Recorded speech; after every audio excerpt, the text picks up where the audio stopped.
Okay, we're going to place all our ties in the fixture, all our PC board ties, and because we're building a left-hand turnout, we'll use this left-hand portion of that turnout of the fixture.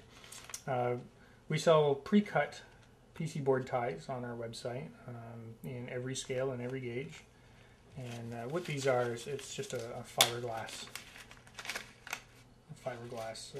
material that's got a copper coating on both sides. I explain more details about the PC board ties in a separate video. You may want to have a look at it. So we're getting ready to put those in. I'm just going to grab a few out of the bag here.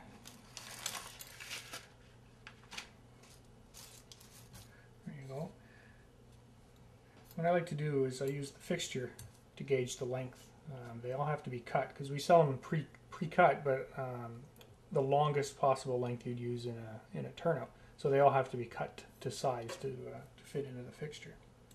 So I just lay them in the fixture and use a scribe, mark a little point, and then nip it off to length using the rail cutters. They work quite well for this.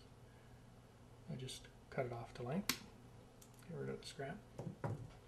When you cut the tie with the rail cutters, sometimes you get a little bit of a burr on the tie, and I just like to give it a pass with the file like that, and that just knocks off any of the burrs that might be on the end. That way you can be sure that it's going to lay down flat in the fixture, and that's critical. We'll just check and see how that fits. That's a good fit in there. Now also critical is that you pre-gap. You cut a gap in the copper foil on the tie, otherwise you're going to get a short in your turnout. And for every turnout fixture we make, we also have on our website available a full-size drawing of the turnout. And on the drawing are highlighted the locations of all the PC board ties in that turnout and where you have to put the gaps in those ties. And if you just follow this pattern of gaps in the turnout, or in the ties rather, the turnout will be DCC or DC friendly. It'll work for either method. And this will actually isolate the frog. So in this turnout, this frog is completely isolated from the rest of the track and can be controlled electronically separately from the rest of the turnout, and that's critical for reliable operation. So what I do is I just take the tie, lay it on the template, and just with a scribe mark where I need to cut the gaps. And this particular tie needs 3 gaps. As you can see, 1, 2, and 3. And our little triangle file works really good for that. You just lay it down flat and just push it, and it'll actually cut right through the foil. Gives you a nice clean gap. You want to be sure that it gets all the way through, otherwise you'll have a short. And I'll show you a little later on how to check. How to check to make sure you got complete electrical isolation on your gap. Okay, so that one is ready and can be put in place like that. And just lay it down in the fixture. You can see our 3 gaps are in the right location, and we'll do the next one. And it's the same thing. Lay it in the fixture, mark it to length, and just eyeball it. It's not a critical. It doesn't have to be down to a few thousandths of an inch or anything like that. Actually, a little bit of variation doesn't hurt at all, because it'll create a little bit of authenticity in the look of the track. So again, I'm just filing it smooth. A couple of passes with the flat file. Check, see how we fit. Yep, we're good there. Back to our template. Now we're doing the second tie. This one only has 2 locations for the gap. One here, one here. There's nothing in here. This one did have a gap there. And we'll take the triangle file.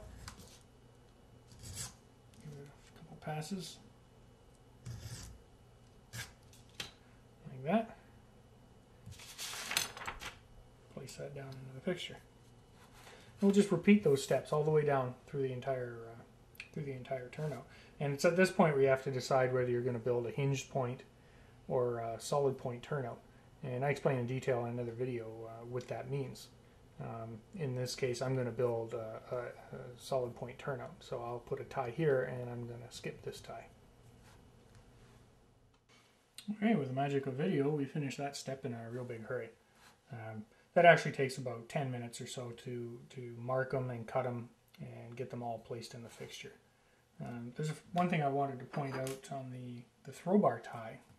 What I did down here, I actually put 2 gaps in it.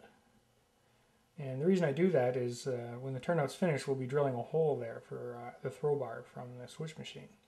And if you have the gap in the center, your throw bar can actually short out because it could make contact from both sides of the throw bar. So I like to put a gap, 2 gaps on either side, and then drill the hole in between. A little time-saving step you can do with the, after you've printed this out, is to actually mark on the fixture the location of the gaps, and just grab a marker and just tick it on wherever you see the gap in our tie template. That'll save you the trouble of having to refer back to the printable tie templates.